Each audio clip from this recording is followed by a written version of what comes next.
everybody, welcome to Parks Bros. It's Drew here, and I'm finally back at Six Flags Magic Mountain. It's been forever. Let's go ahead and see all the changes.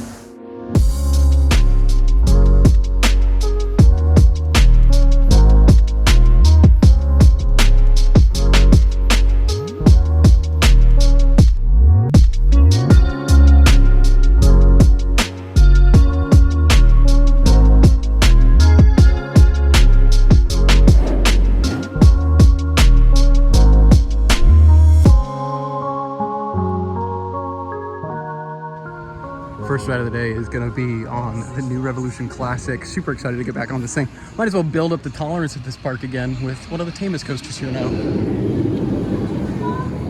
After getting that ride on Revolution, it was nice to get back for sure. A nice calming ride compared to this bad boy, Full Throttle, which is going to be our second stop of the day. Crazy to see the lack of trees on this hillside for the construction progress. But yeah, seeing Gold Rusher from this angle in person is insane. And the fact that nothing has really changed in the handful of months that this project has been going on, actually most of this year at this point, and not seeing much of a change is kind of crazy. We're gonna have to go check the construction wall because I know there's been an update over there.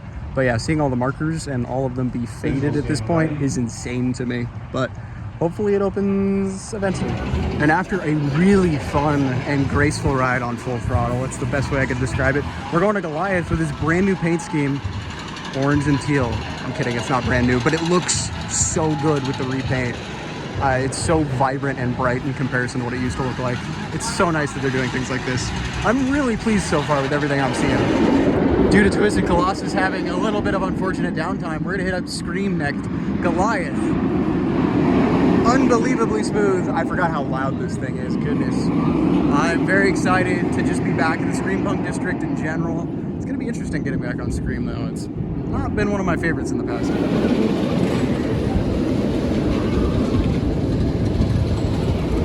Taking a little break from riding all of the coasters back to back to back, I wanted to talk about all of the small changes that really made a difference in comparison to my last visit. Granted, I'm not entirely sure how many of these are directly related to the merger, but I know at least a couple of them definitely are. The first super noticeable thing for me was something that was already in the plans for years, and that's the addition of the solar panels and redoing most of the paving in the parking lot. Goodness, it made such a difference immediately going into the parking lot. The temperature was a little cooler, it wasn't nearly as extremely windy, and funnily enough, it was even easier to keep track of where your car was.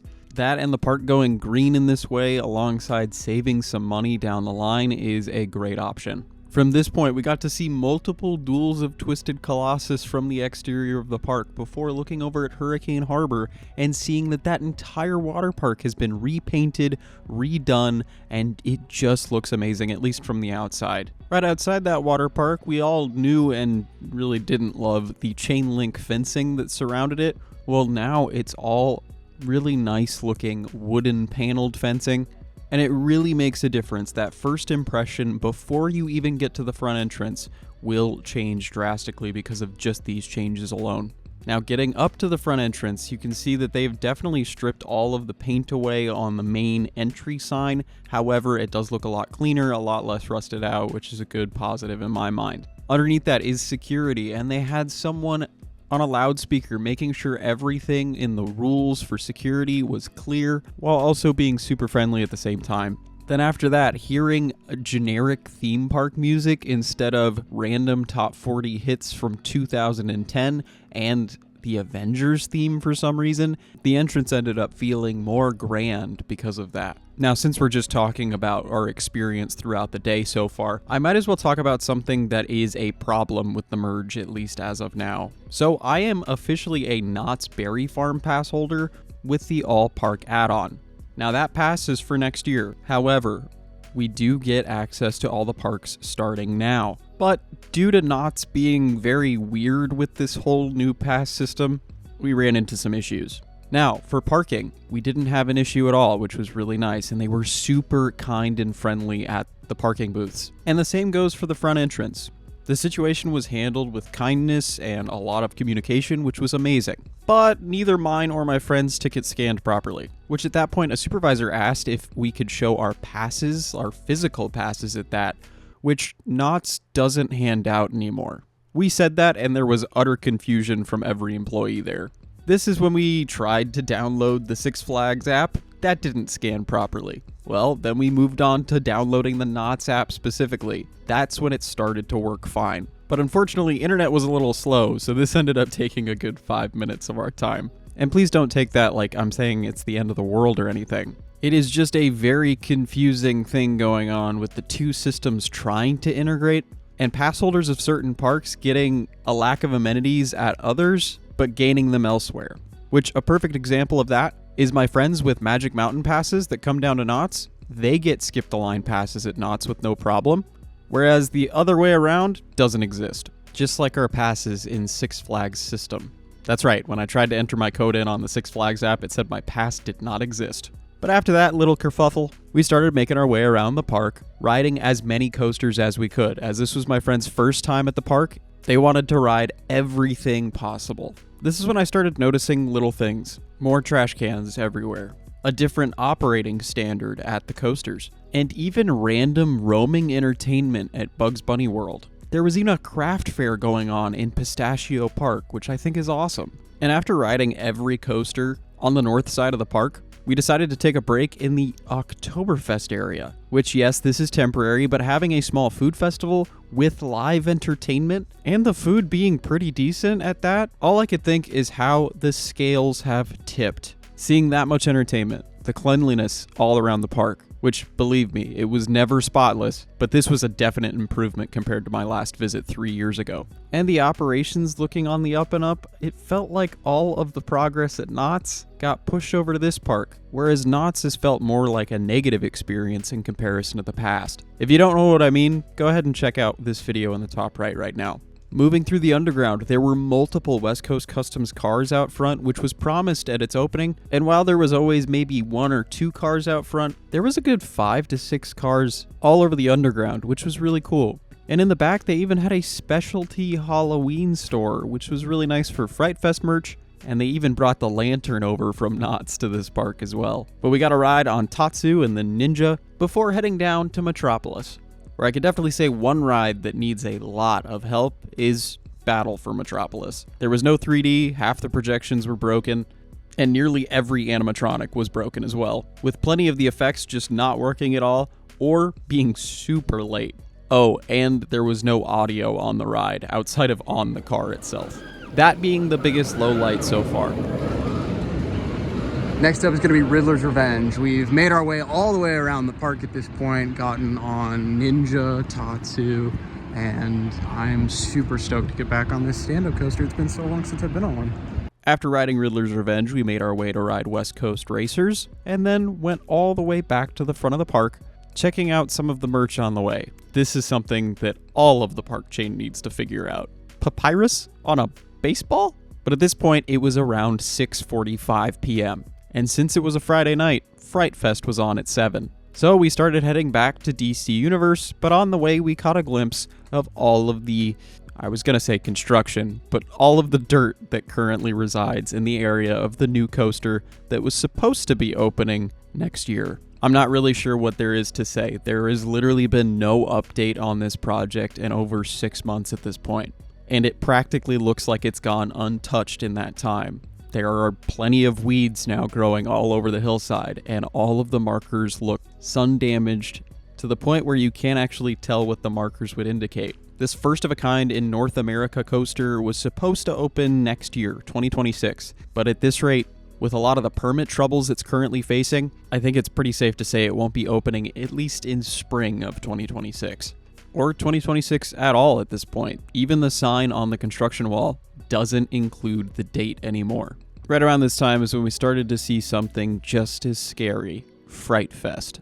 The ceremony in DC Universe started at 7 p.m. promptly, with a DJ in a truck off to the side, and eventually a lot of the scare actors coming out to the scary tunes. Then a figurehead clown, I'll call him, comes onto the main stage to talk about how the phones have drained our energy and our souls, and how tonight people get that back through Fright Fest.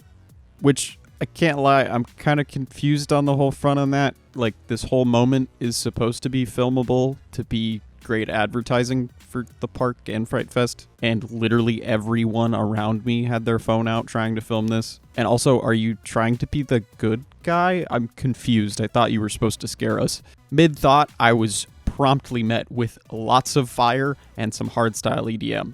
And when I say a lot, I mean it. There was a lot of pyro. Following the ceremony, we ended up walking all the way towards X2, going through as many scare zones as we could along the way. This is probably my biggest gripe with Fright Fest in general, is there is a ton of scare zones. I didn't even keep count of how many. I'm assuming at least 10 to 12 different scare zones. However, they are all super small and at max have 5 actors in them at once, with a handful of exceptions being the larger ones at the entrance and DC Universe. And while I really enjoyed the concepts of a lot of these scare zones, with one being Day of the Dead, animal-human hybrids from a circus, Alice in Wonderland, crows, the 50s, and even the Land of Oz, I just wish a lot of them were bigger and especially had more actors. And I think it really would have worked well if they cut the amount of scare zones and just put all of the actors into those areas, making them a little bigger at the same time.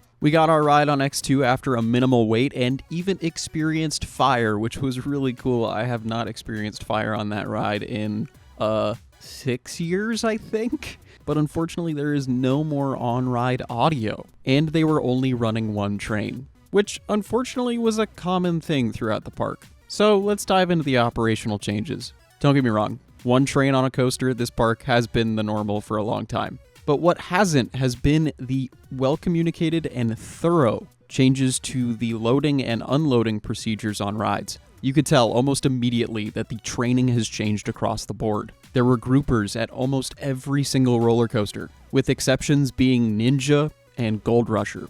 2 rides that typically don't get that long of a wait anyway, especially on a day like the day we went. But everything else had a grouper, including Revolution, Goliath, even Viper, which never had more than a 2-minute wait all day. Speaking of which, it is as janky and lovable as ever. Man, I missed that thing. Looking at the biggest changes though, there was a lot of communication from ride operators to guests, and many more rides than at least I remember had you hold the lap bar up until the operator came and pushed it down for you. There have been plenty of rides at that park that had that policy prior, like Full Throttle, where they had to check the seatbelt prior to the restraint. But many more rides were using this tactic now, with a very clear emphasis on safety being practiced by all of the ride ops. And they were moving real quick on every single train. However, I will say the dispatch times didn't seem to change much from my last visit. But it's because of that trade-off. Yes, they were going faster overall,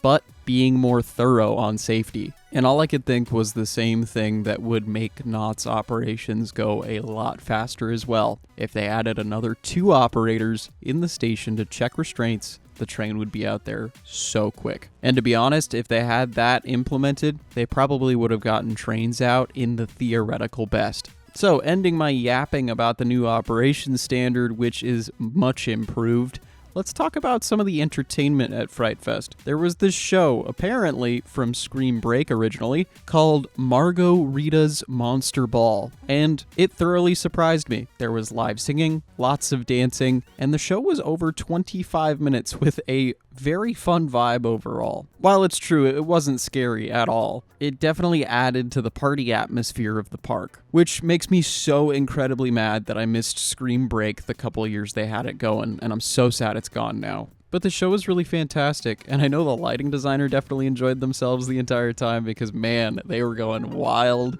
But again, seeing a 25-minute long live singing production in a Six Flags park on a random stage in front of Full Throttle, so nice to see. Now, if only we could bring back more entertainment at Knott's. But with that, I think I'll hand you back over to my very much coastered out self after getting on a total of 17 coasters throughout the day. And with that, I wanted to say thank you all so much for watching. I really do appreciate it. It was so nice to get back, and I can't wait to travel here more and more with my new pass. Of course, until next time, we'll see you on the next ride.